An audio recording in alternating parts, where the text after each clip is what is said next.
I'd like to spend a little bit of time now talking about the right hand alone. You've got the pattern hopefully up and running, but here's a few things that might help you improve your tone, your rhythmic control, that sort of thing. The first thing I find is quite often with guitar students, their hand is too flat against the top of the guitar. That means as you can see here in this camera, your fingers then have to curl. And rather than plucking the string, you're really lifting and creating this sort of sound.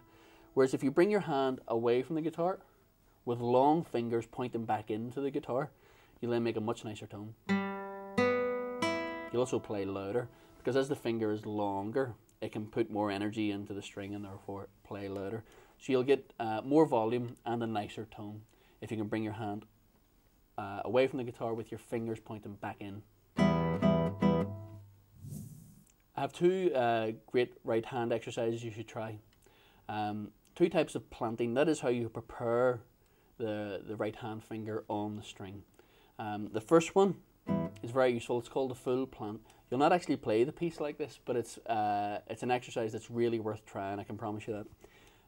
If you begin with all four fingers in the ready position, so thumb on the 6th string, index finger on the 3rd, middle on the 2nd, and ring on the 1st. If you begin with them all on, and then play our pattern, which is thumb and ring together, you see I've kept my middle and index fingers on, then release the middle, then release the index, and all back on again. Fully plant again, and repeat.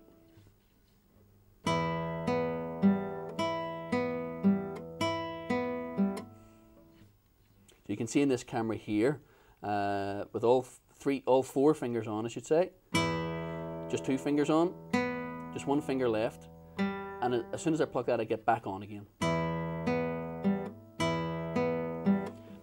Now, as I say, you'll not actually play the piece like that.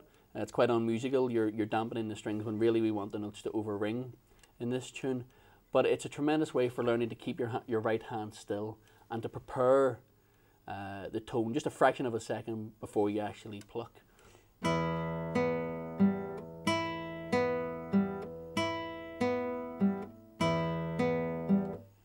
You'll see when I fully plant like that, I can't possibly jump. I find a lot of students will play, and with every pluck of the string, the right hand moves. So doing this just helps you learn to keep your hand nice and steady.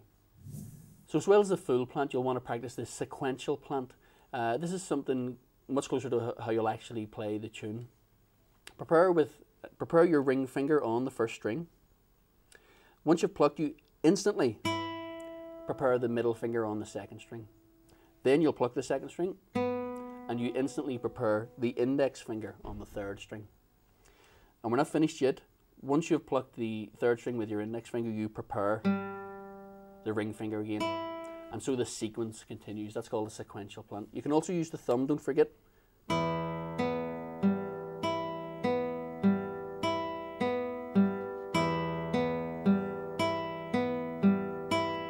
So you can see there what I'm doing is I'm plucking with my ring finger and instantly preparing the middle, and so on and so on.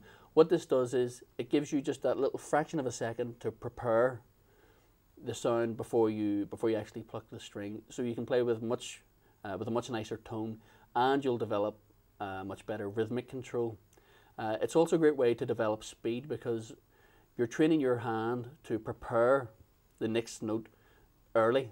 So the instant I pluck that note with my ring finger, I'm preparing that note before it's even needed. So as you can, I'm sure, appreciate, that'll help you to develop speed also.